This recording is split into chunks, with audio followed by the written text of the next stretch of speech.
여러분, 일본이 30년 동안 80조 원을 쏟아부어 만든 호주의 에너지 제국. 그런데 그 결실을 실어 나를 진짜 배는 한국이 만들고 있습니다. 2050년까지 최소 134조 원 규모로 열릴 액화수소 운반선 시장. 일본과 중국이 노렸던 그 판의 주도권이 왜 한국으로 기울었을까요? 오늘은 자원도 땅도 없는 나라가 어떻게 미래 에너지 고속도로에 톨게이트를 세웠는지 그 냉혹한 숫자와 기술의 전쟁을 짚어보겠습니다. 우선 이 판의 출발점은 일본의 절박함이었습니다. 일본은 에너지 자금률이 10% 남짓에 불과한 나라입니다. 중동 정세가 흔들리거나 해상 운송로에 문제가 생기면 산업 전체가 멈출 수 있는 구조죠. 그래서 일본은 단순히 자원을 수입하는 나라가 아니라 아예 해외에 자원 기지를 세워 자기 앞마당처럼 관리하는 전략을 선택했습니다. 그 대표적인 사례가 바로 호주 북서부 해역의 대형 가스 개발 프로젝트였습니다. 1990년대 말부터 시작된 이 프로젝트에는 일본 정부가 직간접적으로 참여했고 20년 넘는 시간과 80조 원이 넘는 자금이 투입됐습니다. 해저 800km가 넘는 파이프라인을 깔고 액화 설비를 세우고 생산 기지를 구축했습니다. 일본 입장에서는 단순한 투자 사업이 아니라 에너지 안보, 보험이었습니다. 이곳에서 생산되는 LNG는 일본 전체 수입량의 상당 부분을 차지했고 전력과 산업의 안정성을 떠받치는 핵심 축이 되었죠. 하지만 세상은 가만히 있지 않았습니다. 탄소 중립이라는 거대한 흐름이 시작되면서 LNG 역시 과도기 연료로 분류되기 시작했습니다. 여기서 일본은 한 발 더 나아갑니다. 그렇다면 다음은 수소다. 이미 LNG 인프라를 깔아둔 호주에서 수소를 생산해 일본으로 가져오는 장기 공급망을 구축하겠다는 구상이었습니다. 갈탄을 활용한 대규모 수소 생산, 그리고 이를 해상으로 운송하는 체계까지 완성하면 일본은 세계 최초의 수소 경제 선도국이 될 수 있다는 계산이었죠. 문제는 생산이 아니라 운송이었습니다. 수소를 액체로 만들려면 영하 253도라는 극저온을 유지해야 합니다. LNG보다 훨씬 까다로운 조건입니다. 일본은 세계 최초의 액화수소 운반선을 진수하며 기술적 상징성을 확보했지만 상업성이라는 벽에 부딪히게 됩니다. 탑재 용량이 너무 작았던 겁니다. 기술 시연에는 성공했지만 글로벌 시장에서 가격 경쟁력을 확보하기에는 역부족이었습니다. 바로 이 지점에서 시장은 냉정한 질문을 던집니다. 누가 더 크게, 더 싸게, 더 안전하게 실어 나를 수 있는가? 그리고 그 질문이 향한 곳이 대한민국 조선업이었습니다. 일본이 30년간 땅을 파며 자원을 확보했다면 한국은 30년간 바다 위에서 극저온 선박을 만들며 데이터를 쌓아왔습니다. 이제 판은 생산이 아니라 운송, 즉 해상 패권으로 옮겨가기 시작했습니다. 판이 움직이기 시작한 건 숫자 때문이었습니다. 기술 시연이 아니라 상업성이라는 냉정한 계산표 위에서 말입니다. 일본이 먼저 내놓은 액화수소 운반선은 상징성이 컸습니다. 세계 최초라는 타이틀, 언론의 스포트라이트, 정부의 전폭 지원. 하지만 시장은 감동하지 않았습니다. 글로벌 에너지 기업과 해운사들은 한 가지 질문만 던졌습니다. 이 배로 돈이 되느냐? 답은 명확했습니다. 탑재 용량이 너무 작았습니다. 수소는 LNG보다 에너지 밀도가 낮고 액화 유지 비용도 훨씬 높습니다. 운송 단가를 낮추려면 결국 대형화가 필수였습니다. 그런데 영하 253도를 견디는 초대형 탱크를 만들 수 있는 조선소는 전 세계에 거의 없었습니다. 바로 이 틈을 대한민국이 파고들었습니다. HD 현대중공업을 중심으로 한 한국 조선업계는 전혀 다른 제안을 내놓습니다. 파일럿 선박이 아니라 처음부터 상업 운항 기준으로 설계하자. 용량을 수만 입방미터 단위로 키운 초대형 액화수소 운반선 콘셉트가 공개되자 글로벌 선주들의 시선이 한꺼번에 쏠렸습니다. 이 제안의 핵심은 단순히 크기가 아니었습니다. 기존 LNG 운반선에서 축적한 극저온 단열 기술, 멤브레인 탱크 설계, 증발가스 처리 경험이 모두 녹아 있었습니다. LNG 선박 시장 점유율 70% 이상을 차지하며 30년간 쌓아온 데이터는 단순한 기록이 아니었습니다.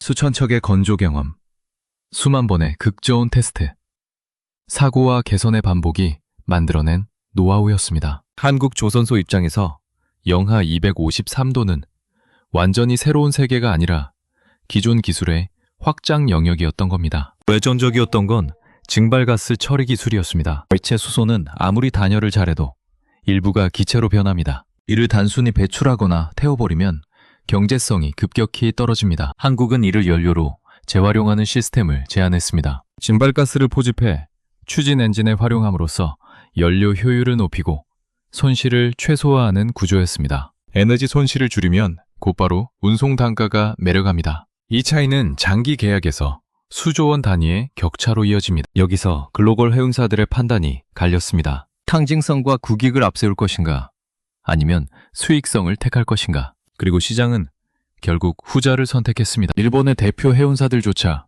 한국 조선소와 협력을 논의하기 시작했고, 호주 현지 에너지 기업들 역시 대형 상업 선박 모델에 더 큰 관심을 보였습니다. 이 순간 판의 중심축이 이동합니다. 일본은 여전히 원료 생산과 초기 공급망 구축에 주도권을 쥐고 있었지만 해상 운송이라는 목줄이 한국으로 넘어가기 시작한 겁니다. 에너지 시대의 권력은 단순히 자원을 가진 쪽이 아니라 그 자원을 가장 효율적으로 움직일 수 있는 쪽으로 기울기 마련입니다. 30년간 땅을 파온 일본과 30년간 바다를 연구해온 한국. 이제 승부는 자원전이 아니라 기술전, 그리고 규모의 경제 전쟁으로 옮겨가고 있었습니다. 그리고 그 전쟁의 첫 승기를 잡은 쪽이 바로 대한민국이었습니다. 하지만 이 흐름이 곧바로 한국의 완승으로 이어진 것은 아니었습니다. 일본 역시 물러설 수 없는 상황이었기 때문입니다. 30년 동안 80조 원을 투입해 구축한 호주 프로젝트는 단순한 사업이 아니라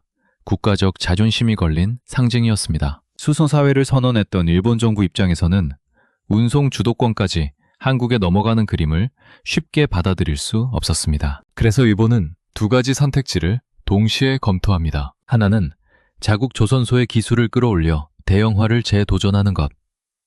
다른 하나는 한국과 협력하되 주도권을 유지할 수 있는 구조를 설계하는 것이었습니다. 그러나 문제는 시간과 비용이었습니다. 수소 시장은 아직 초기 단계지만 글로벌 에너지 기업들은 이미 표준을 정하려는 움직임을 보이고 있었습니다. 한번 표준이 굳어지면 후발주자는 따라가기 어려워집니다. 여기서 결정적인 장면이 나옵니다. 호주의 대형 에너지 기업들과 글로벌 메이저들이 한국 조선소와 기술 협력 양해각서를 체결하기 시작한 겁니다. 단순히 선박을 발주하는 수준이 아니라 액화수소 해상운송 체계의 안전 기준, 탱크 규격, 도킹 방식까지 공동으로 논의하는 단계로 넘어갔습니다. 이것은 곧 한국 설계가 글로벌 기준이 된다는 신호였습니다. 일본 입장에서 가장 뼈아픈 지점은 바로 여기였습니다. 원료는 일본이 발굴했고 생산 설비도 일본이 구축했지만 전 세계로 확장되는 공급망의 관문은 한국 기술을 중심으로 재편되고 있었습니다. 에너지 안보를 위해 시작한 프로젝트가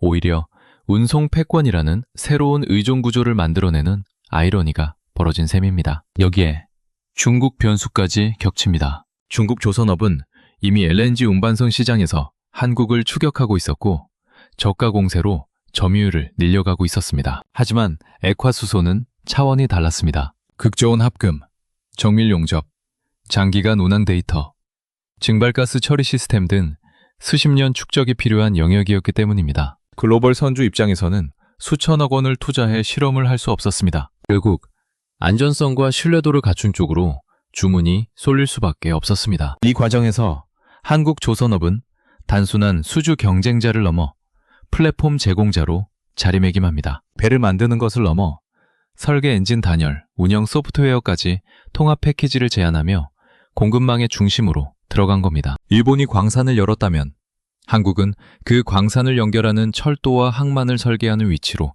이동한 셈입니다. 결국 전환점은 명확했습니다. 에너지 패권은 더 이상 누가 자원을 갖고 있느냐가 아니라 누가 시스템을 설계하느냐의 문제로 바뀌었습니다. 그리고 호주 앞바다에서 벌어진 이 조용한 경쟁은 미래 수소 시대의 주도권이 어디로 기울고 있는지를 상징적으로 보여주고 있었습니다. 이제 전체 그림이 보입니다. 일본은 30년 동안 호주에 뿌리를 내렸습니다. 자원을 확보하고 생산 설비를 짓고 에너지 안보라는 거대한 전략을 완성했습니다. 그 집념과 투자 규모는 분명 존중받아야 합니다. 하지만 시장은 냉정했습니다. 자원을 확보하는 것과 그 자원을 세계 경제 속에서 돈이 되게 움직이는 것은 전혀 다른 문제였기 때문입니다. 수소 시대의 본질은 생산이 아니라 연결입니다. 아무리 값싼 수소를 만들어도 운송 비용이 높으면 시장은 열리지 않습니다. 공급망이 불안정하면 투자도 멈춥니다. 결국 미래에너지 패권은 채굴권이 아니라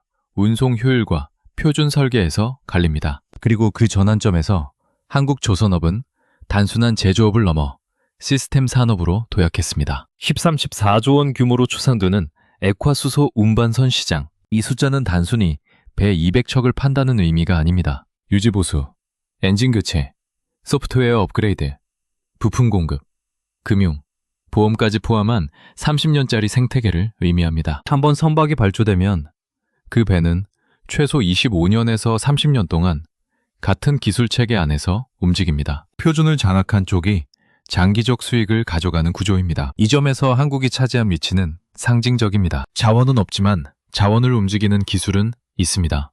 땅은 좁지만 바다 위의 인프라는 세계 최고 수준입니다. 30년간 LNG 운반선을 만들며 쌓아온 극저온 기술, 단열 설계, 정밀 용접 데이터가 이제 수소시대에 입장권이 된 것입니다. 일본의 80조 원 투자가 결국 한국 조선업의 기회가 되었다는 이 역설은 산업 경쟁의 본질을 보여줍니다. 국가가 전략을 세우고 인프라를 깔아도 최종 승부는 효율성과 기술력에서 갈립니다. 감정이나 자존심이 아니라 숫자와 안정성이 결정을 내립니다. 일본 기업들조차 계산 끝에 한국 조선소를 선택한 이유가 바로 여기에 있습니다. 더 중요한 건 앞으로입니다. 수소는 아직 시작 단계입니다. 중동, 유럽, 미국까지 대규모 프로젝트가 추진되고 있습니다. 만약 한국이 이 초기 시장에서 표준과 대형화를 선점한다면 향후 수십 년간 글로벌 에너지 물류의 핵심 관문을 주게 됩니다. 이는 단순한 조선 수출이 아니라 에너지 외교력의 확장입니다. 결국 이번 이야기는 단기 수주 뉴스가 아닙니다. 자원 빈국이 어떻게 기술로 구조를 바꾸는가에 대한 사례입니다. 일본이 땅을 파며 준비한 30년. 한국은 바다 위에서 용접 불꽃을 켜며 준비해왔습니다. 그리고 그 시간이 교차한 지점에서 미래에너지의 톨게이트가 세워지고 있습니다. 여러분은 어떻게 보십니까? 자원을 가진 나라와 자원을 움직이는 나라. 수소시대의 진짜 패권은 과연 어디에 있다고 생각하십니까? 여러분의 생각을 댓글로 남겨주시고 오늘 영상이 의미 있었다면 일초면 가능한 구독과 좋아요를 부탁드립니다. 지금까지 편안한 경제학이었습니다.